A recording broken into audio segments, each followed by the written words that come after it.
Well guys, I'm afraid I have a confession to make. The last couple of weeks I lost access to the camera because my wife needed it for work, and I had a little bit of time to work out in the shop, which equaled, 15 minutes at a time working on the Centaur, which adds up really quick. So I'll try to get you guys caught up. I guess this now turns into more of a build log than the mod along, watch as I work format that I originally intended, but hopefully this is the only time that'll happen. This is not paint, this is, I just kind of fogged on some vinyl dye that I had, just to kind of cover up some of the seams, expose some of the scratches and stuff, and get everything one color so I could differentiate between the added part and kind of test, because I knew the barrel up here, since it's integrated, we weren't going to be able to leave orange, so I wanted to kind of get an idea of how it feels, and also get everything kind of uniform so I can kind of start to plan out the color scheme for painting later on. But we, shoot, where to start?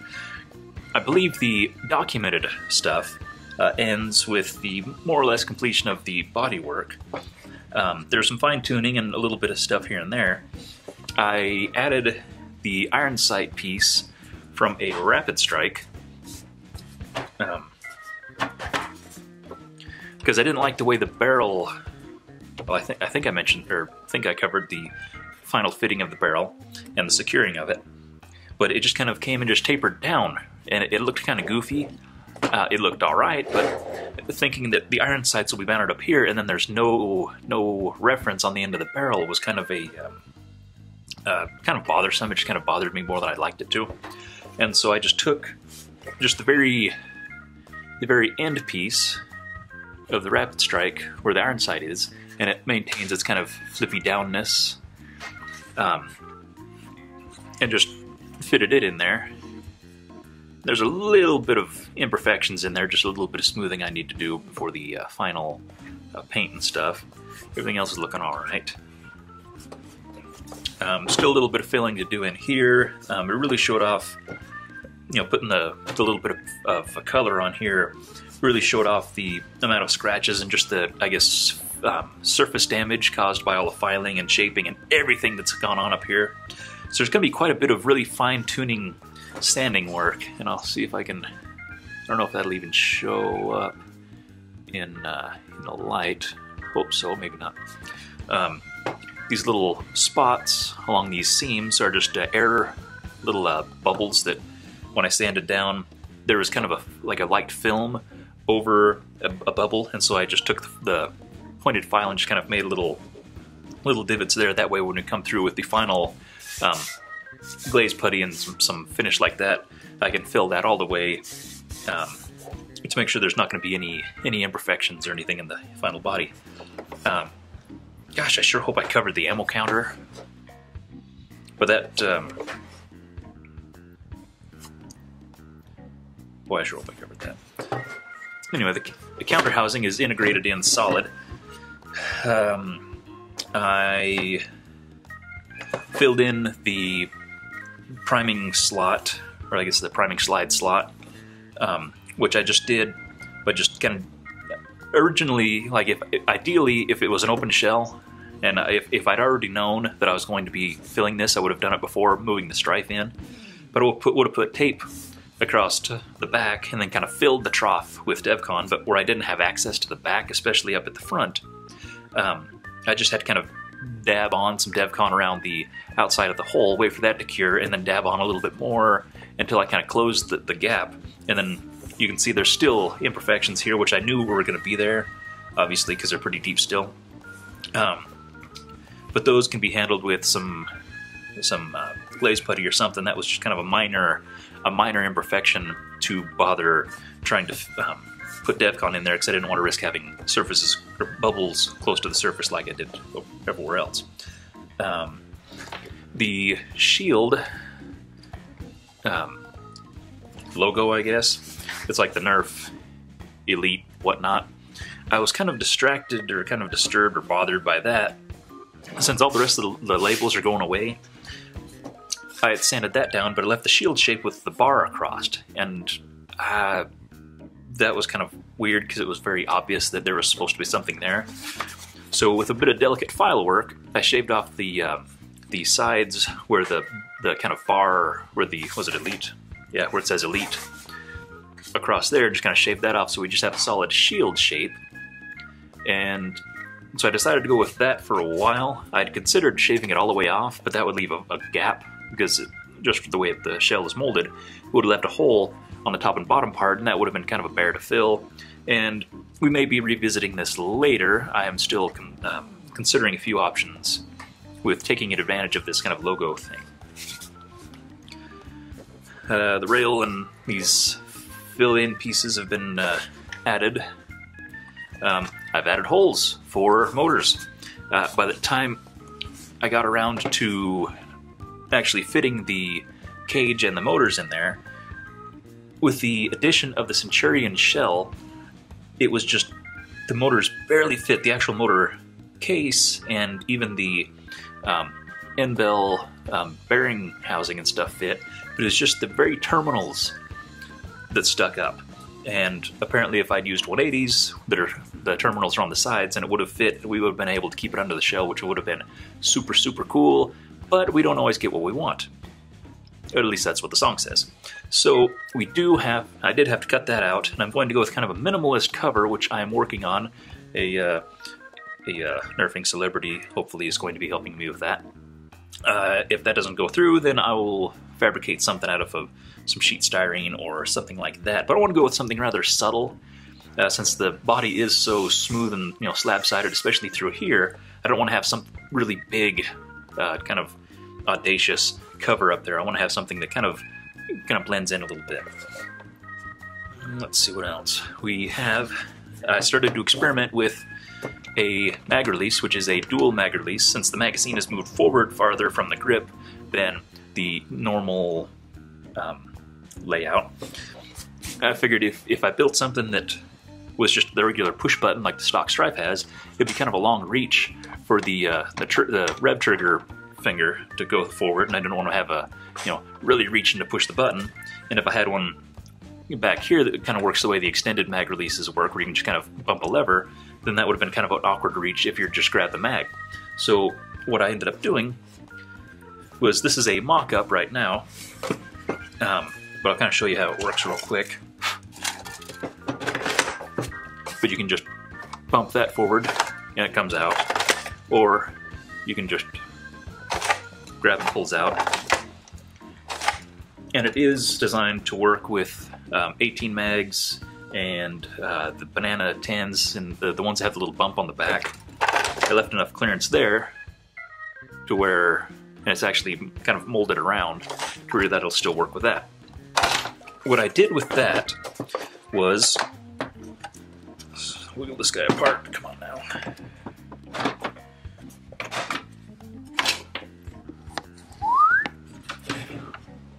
Is I took the stock piece and I used some copper wire, which is just like call it solid copper wire for like household wiring. I just ran a screw through this piece here and wrapped these copper wires around, just put a loop on the end and then put the screw through and then crimped it nice and tight, because the copper wire is stiff enough to hold its shape, so you can test clearances and comfort and stuff like that, but yet still malleable enough that you can get in there with a couple, I think I used some needle nose and some little pliers, and was able to move it and shape it as I needed. Which I then took that shape and transferred it to a piece of paper, and I made, I knew where I wanted this arm of it to be, and I made a variant where I have a straight leg, and then I made it also one that has this kind of dog leg that put the lever a little closer to the trigger finger and a little bit different angle. And so that was kind of a dual pattern template that I made, which then I transferred to some sheet styrene, some rather fairly heavy sheet styrene I got from the model supply house, and I traced out both versions here. That way I was able to actually install those, something that isn't all kind of bent and weird and roundy and stuff like that, so I could get a definite shape. And it was something that I could install and actually be able to use, even though it's rather flimsy, but that, at least I was able to use that as kind of a mock-up to make sure that the angles and the shape would work around the magazines and, you know, fit around actual components here inside. That way I could decide kind of which route I wanted to go with. I'd considered this one, but it involved cutting out more of this than I wanted to. So I'm kind of sticking with this design, which is currently in the hands of a 3D modeler who is working on, I don't know if his name wants to be released quite yet, but he is currently working on creating a 3D printed piece for this.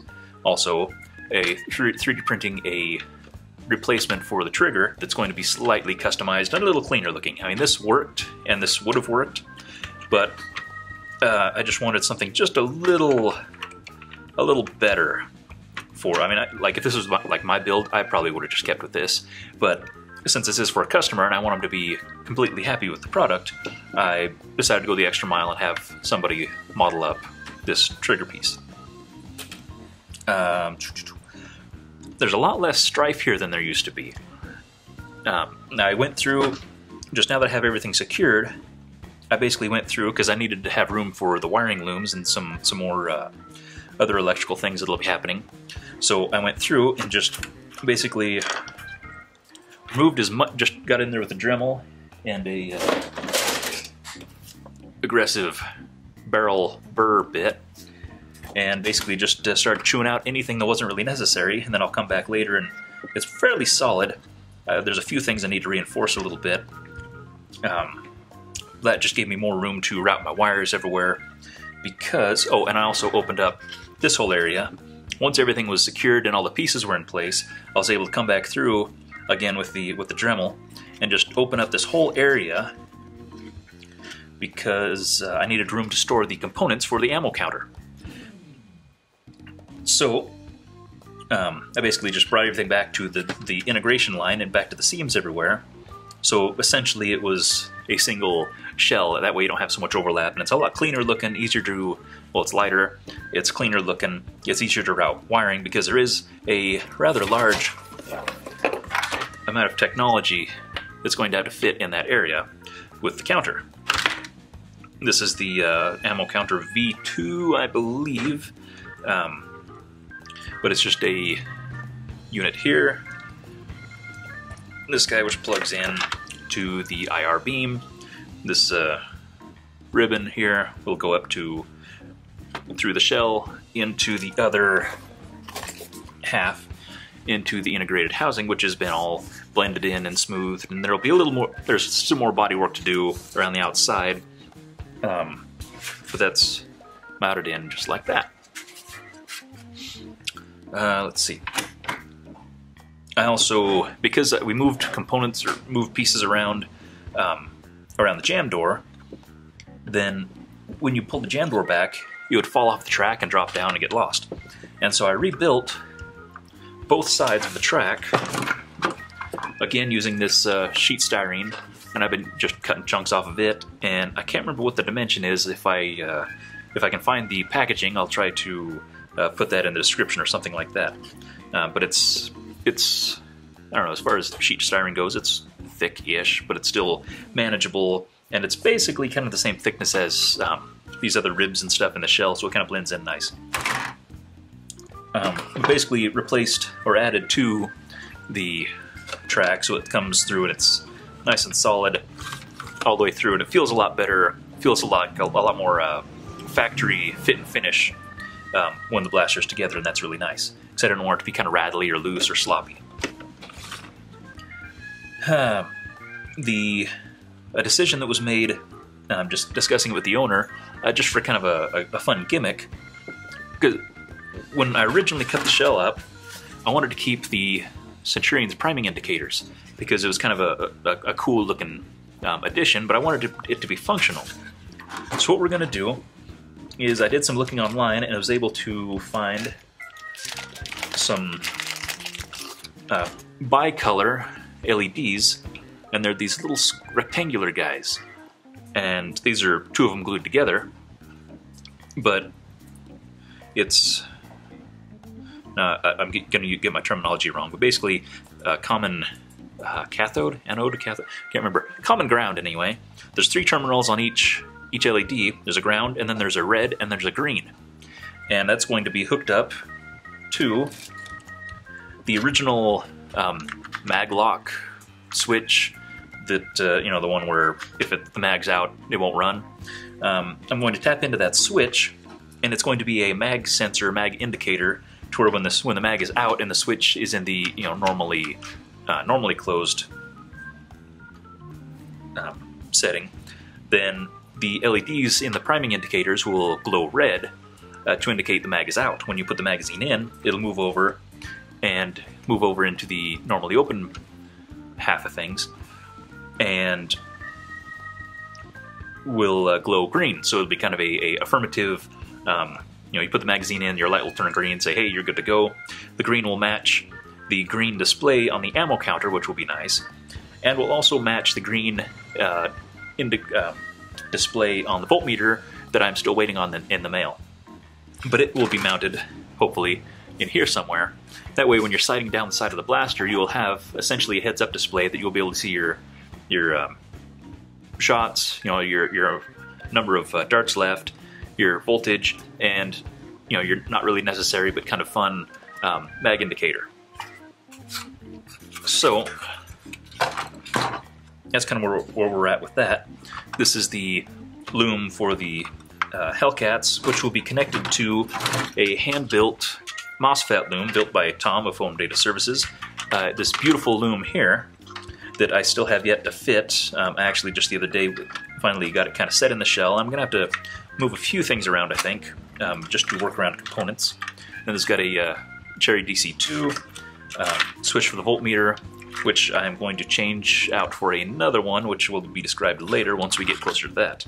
And then these, the pigtail will go to the back, where I have, and I'll show you with it closed.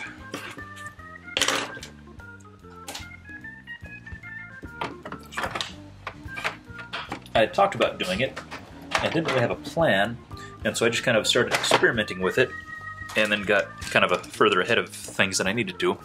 But I added a battery door on the back by cutting out this this kind of butt pad detail from the Centurion, which, if you look on this one, is the black portion, which is, you know, normally part of the shell. But I cut this piece out right along this seam, or I guess this molded seam. Removed those 2 pieces, glued them together, and that created this door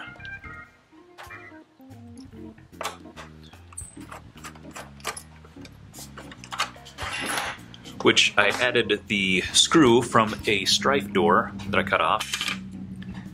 So you have the 2 sides are glued together, and I added a tab that locks into the bottom, and there's the screw up there, which opens up that battery door, which will fit the 9-volt for the ammo counter, and I put a little floor panel in there, which I still have a little work to do on the actual fitting part, but that's going to house the LiPo. So all the batteries storage will be in the back.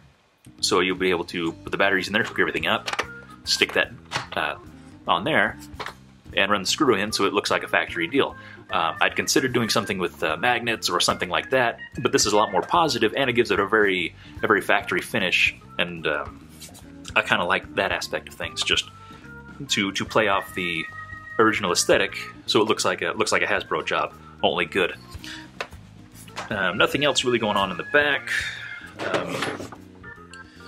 Let's see, everything else I think we're all accounted for. Oh, another thing I did a lot of reinforcing on the inside, just adding DevCon to things here and there, just going back through and just filling gaps. I also filled in, which in hindsight I should have used putty. I just picked up some epoxy sculpt, which has been highly recommended to me, that I'm going to be using a little bit in a few spots. I should have used that instead for in here, but this basically is the smooth transition area for the flared mag well. That way when you go to slide your magazine in, it just kind of glides through and drops in, and it'll be great. the floor for the battery compartment is just that same sheet styrene that I cut into pieces and just glued into the original, I believe it's part of the track for the priming slide on the Centurion, and it was just like the perfect fit and everything. There's going to be a rather large graphene fitting in there, so I wanted to make sure we had enough room for that. So this battery compartment is going to be tailor fit to that LiPo. Not entirely sure quite yet how the wiring is going to be run through there. I want to do something that keeps it, probably run it through this kind of bulkhead panel thing here, run the wiring through that with a grommet. That way the connector plug can't, fall back deep into the shell. That way it keeps all the wiring and all the plugins right there, easy to get to for servicing and just for general use, so you don't have to worry about trying to reach your hand into the battery compartment because the plug or pigtail fell in and stuff like that. So that's kind of where we're at now. So I hope I didn't cover anything that I guess I hope I didn't do anything that you guys are saying, well, how the heck did you do that, or anything. Hopefully, I mean, everything kind of feels self-explanatory to me. If you have any questions about, in particular, I think I'll probably cover the method for removing this panel, because it is slightly involved and not really something you can just talk through. But to remove panels like this without, using a Dremel or something that removes a lot of material, to come through with just a very fine, because I really didn't lose any material hardly. That way I maintained the factory tolerances and everything. So I think I'll probably cover that in another episode here or later. But anyway, that's kind of where we're at now. So we're actually getting pretty darn close. I mean, we still have quite a bit of finished body work, but at least the body is complete and established. We know what it's going to look like. We know how the blaster is going to feel. Now it's just basically a matter of kind of like basic integration, or basically blaster overhaul. We're going to be doing some pretty basic body work, internal fitting, doing some custom, having to modify a few things to fit the internals and stuff like that. So the end is in sight. The end is very much in sight. Today is, what, May 15th? 16th. So I'm hoping to have this done by the end of July. I'm hoping. Cross your fingers out there, gang. But at this point, I don't foresee any surprises that can come up. So anyway, that's where we're at now. And I will see you in the next episode, and we'll make some real progress.